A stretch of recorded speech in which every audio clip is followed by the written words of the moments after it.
Legal. Vamos começar a resolver. Vamos resolver agora o exercício 5, que ele fala o seguinte. A temperatura na superfície da Lua chega a atingir 127 graus Celsius.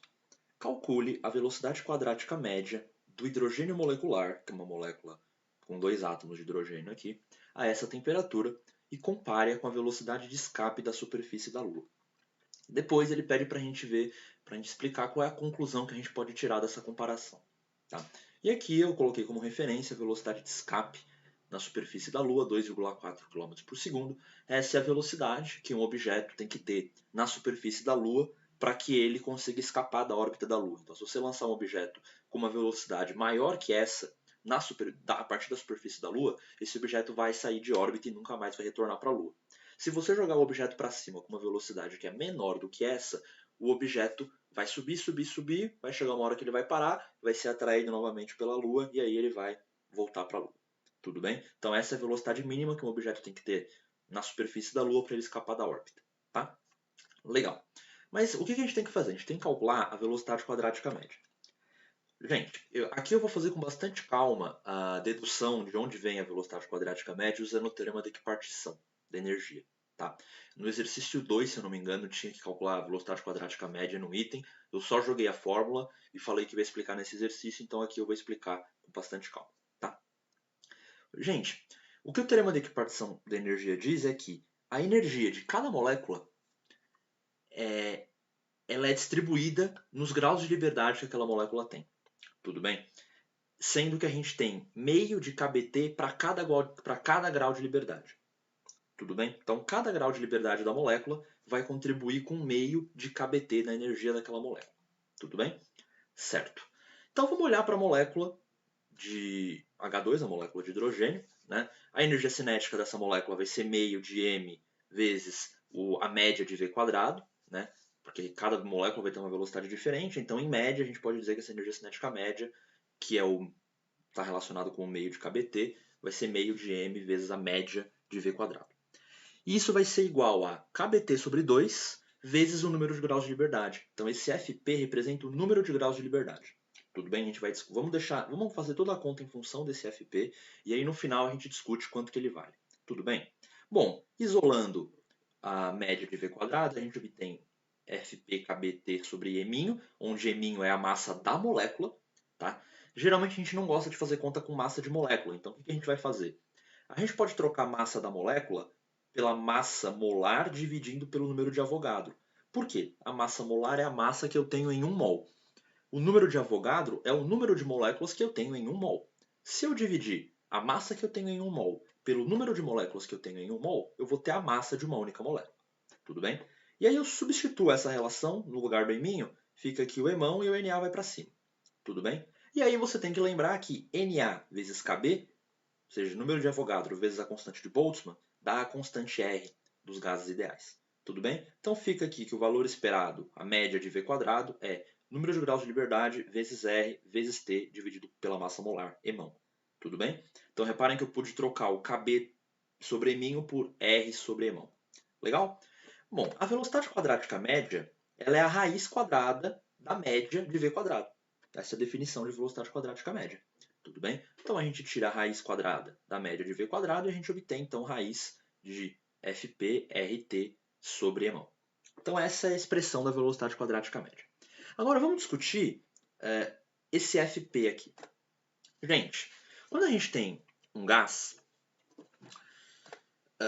o que a gente tem? Então a gente tem um gás, certo? Esse gás pode ser monoatômico. Quais são os gases monoatômicos? Principalmente os gases nobres, tá? Hélio, xenônio, criptônio, argônio são gases nobres.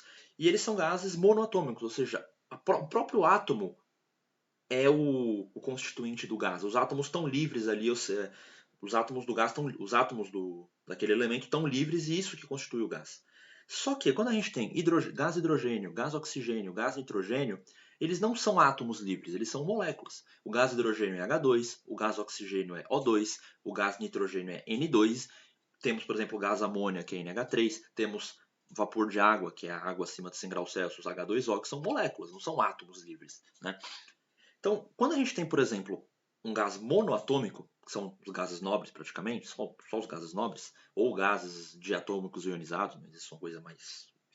não vou entrar nesse detalhe. Então, quando a gente tem um gás monoatômico, a gente trata o gás como uma bolinha rígida, como uma bolinha mesmo. Então, uma bolinha, um ponto material, só tem 3 graus de liberdade. Então, para todo gás monoatômico, o número de graus de liberdade é 3. Tudo bem? Agora, quando a gente tem um gás diatômico, além do centro de massa poder ter 3 graus de liberdade devido à translação, a gente vai ganhar 2 graus de liberdade extras devido à rotação que essa molécula diatômica pode ter em torno de 2 eixos específicos lá. Então, o número de graus de liberdade passa a ser 5. Além disso, se você aumentar muito a temperatura, um gás poliatômico, diatômico ou poliatômico, as moléculas elas podem vibrar com relação à posição de equilíbrio. E aí a gente ganha mais 2 graus de liberdade e o FP passa a ser 7. Tudo bem? Mas o que acontece? Para gases diatômicos, se a gente tiver em temperaturas muito baixas, os graus de liberdade associados à rotação, eles continuam não existindo, eles continuam congelados, vamos dizer assim. A temperaturas muito baixas, eles estão congelados. Então, gases diatômicos a temperaturas baixas, a gente vai continuar usando FP igual a 3. Para gases diatômicos a temperatura mais elevada, quando os graus de liberdade associados à rotação estiverem ativos, forem ativados, a gente passa a usar FP igual a 5. E se a gente aumentar mais ainda a temperatura e os graus de liberdade associados à vibração forem ativados, a gente passa a usar FP igual a 7. Tá? E é com esses valores de FP, dos graus de liberdade, que a gente calcula a energia interna do gás que está aqui.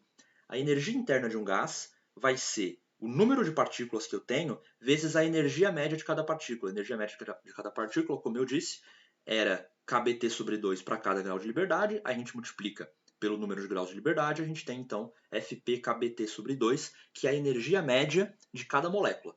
Tudo bem? Quando a gente multiplica essa energia média de cada molécula por N, pelo número de moléculas, a gente tem a energia total do gás. Então, quando a gente vai calcular a energia interna de um gás, a gente tem que saber que tipo de gás que é, se é um gás diatômico, monoatômico, tem que saber em qual regime que a gente está. Se for um gás monoatômico, 3 graus de liberdade acabou. 3 meios de NKBT.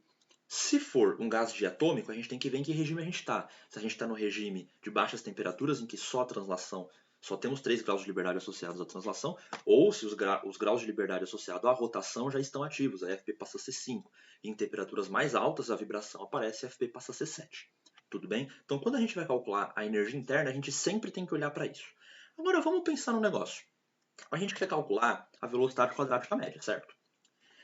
Para a velocidade quadrática média de um gás diatômico, por exemplo, com os graus de liberdade de rotação, a velocidade, a velocidade quadrática média, ela está associada, se a gente olhar para a expressão que a gente usou aqui, ela está associada à energia cinética de translação. Meio de mv quadrado é energia cinética de translação. Não, isso não tem rotação incluída, não tem rotação embutido aqui. É exclusivamente de translação.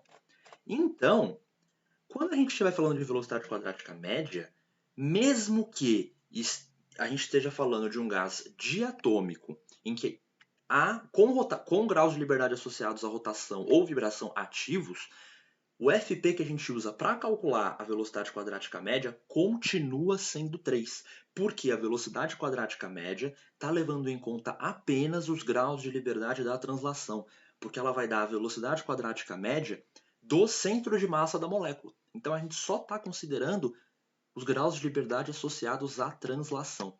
Então, a fórmula da velocidade quadrática média é raiz de 3RT sobre mão, e isso vale para qualquer gás ideal, seja ele diatômico, seja ele monoatômico, poliatômico, a temperaturas baixas, a temperaturas altas, não importa.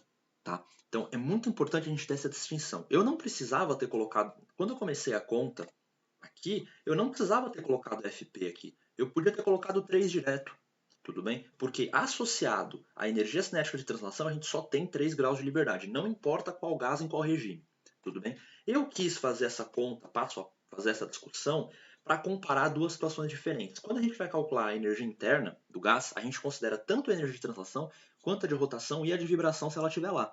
Por isso que a gente tem que considerar os graus de liberdade, seja 3, seja 5 ou seja 7. Porém, quando a gente vai calcular a velocidade quadrática média, isso não precisa ser levado em conta, porque a velocidade quadrática média está associada à energia cinética de translação, portanto são apenas 3 graus de liberdade. Então, decorem, coloquem na cabecinha de vocês velocidade quadrática média igual a raiz de 3R1T sobre Emão. Legal? Aí é só substituir, né? Bom, raiz de 3 vezes 8,31 vezes 400 é a temperatura, né? 127 graus Celsius equivale a 400 Kelvin, dividido pela massa molar do H2, que é 2 gramas, então eu coloquei o 10 a menos 3 aqui para passar para quilograma.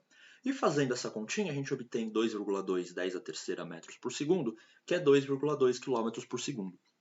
Legal? Reparem que essa velocidade é menor que a velocidade de escape. O que significa isso? Significa que as moléculas de H2 não têm velocidade suficiente, né? Há uma temperatura de 120 graus Celsius, 127 graus Celsius na superfície da Lua.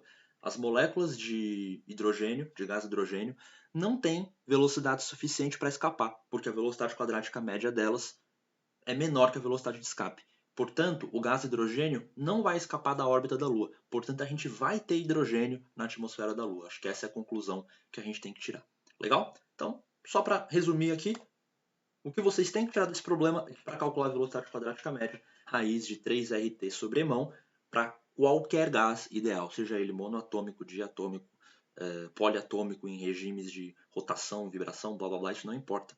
Associado à translação, nós temos 3 graus de liberdade apenas. Então, a energia média de uma molécula associada à translação é 3 meios de kBt. Tudo bem? Então, é isso.